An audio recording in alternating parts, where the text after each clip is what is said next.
বোঝে না, সে বোঝে না, তার মধ্যে একটা। তার থেকে বেশি সৌভাগ্য হয়েছে আমি জুবিনদার ভয়েসে একটা লিপ দিয়েছিলাম একটা ছবিতে। সেটা হলো ৭৭.৫ ঘোষপাড়া বলে একটি ছবি, যে ছবিটার গান ছিল বারে বারে আর আসা হবে না। হ্যাঁ, তোমারই গান। তো বারে বারে কাউরে আসা হবে না, তবে যদি আসতে হয় শিল্পী হিসেবে আসতে হয়, তাহলে আমরা জমিদার মতো করে আসা যায়। এর বেশি কিছু বলতে পারবো না। থ্যাংক ইউ, ধন্যবাদ।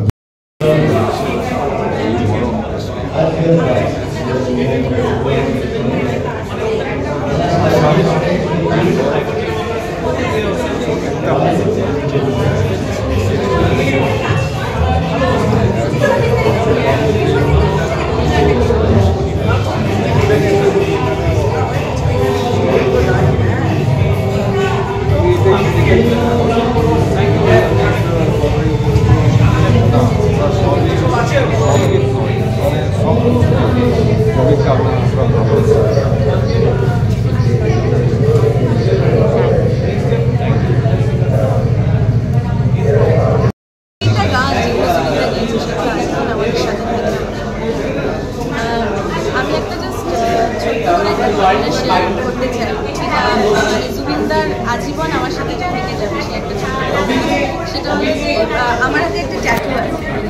একটা ঘটনা আমি বলতে চাই, সেটা হলো জুবিনদা কলকাতায় অনুষ্ঠান করতে এসেছিল, পরপর কিছু শোজ ছিল, তো আমাকে এবং জুবিনদা ইনভাইট করেছিল যাওয়ার জন্য। তো আমরা হোটেলে গেছিলাম।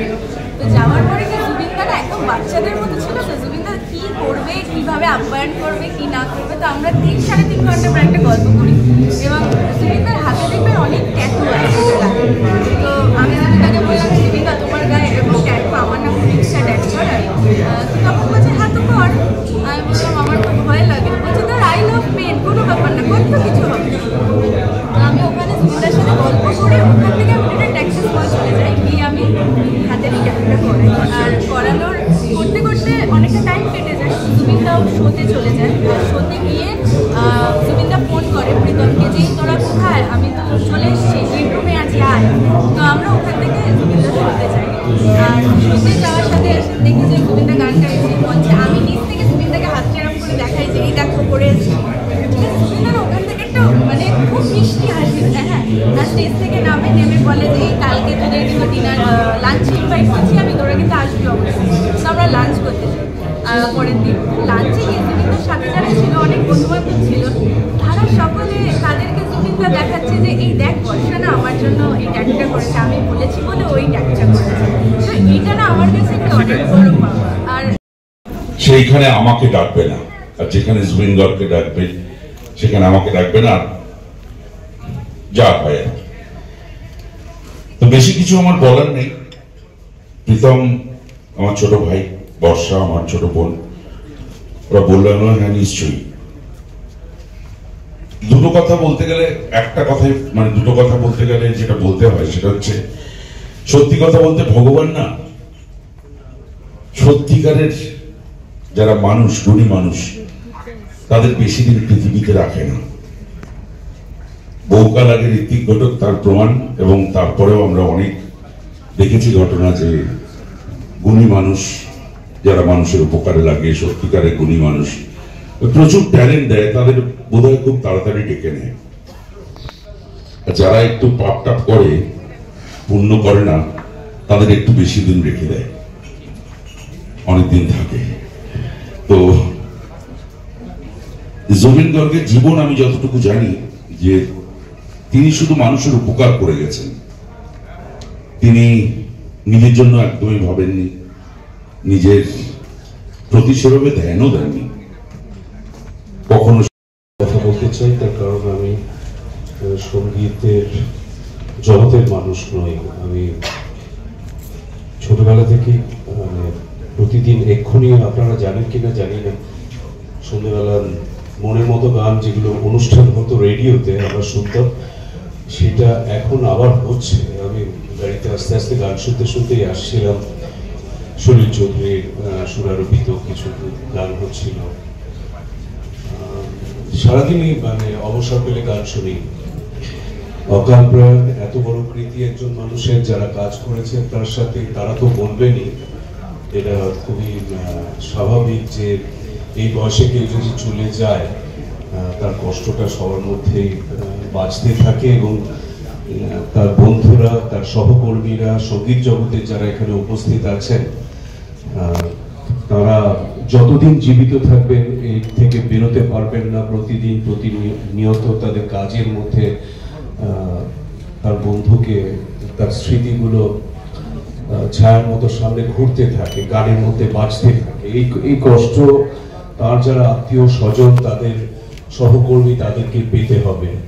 কিন্তু আমার মতো যারা দূর থেকে জুবিন গার্গের ভক্ত ছিলাম, আমার একটা জিনিস সবসময় মনে হয়, আমি আমার কাজের কারণে দেশের নানা অংশে এবং পৃথিবীরও নানা কয়েকটা দেশে যাতায়াতের কারণে বলছি, মানে শেক্সপিয়ারের বাড়িতে গেছি, আমি বলছি, আমি একদিন গৌহাটিতে একটা নাটকের আমার শো ছিল থিয়েটারের, করে আমি ঘুরে বেড়াচ্ছিলাম আবল তাবল, মানে অবসর সময় পেলে যেমন হয়, আমার দু একজন বন্ধুরা জানেন আমি চায়ের দোকানে বসে বসে আড্ডা দিতে ভালোবাসি কাজ না থাকলে।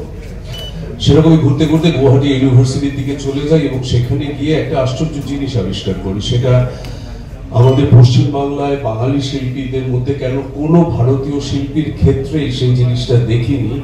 সেটি হলো ভূপেন হাজারিকার স্মরণে তার একটি মূর্তি সহ একটি স্মারক ভবন তৈরি হয়েছে, যেটার মধ্যে ভূপেন হাজারিকার সারা জীবনের কাজকে, তার ফিল্মের অভিনয়, গান, সঙ্গীত, সমস্ত ভাষায় তার যে কাজ, সেটাকে রক্ষা করা হয়েছে।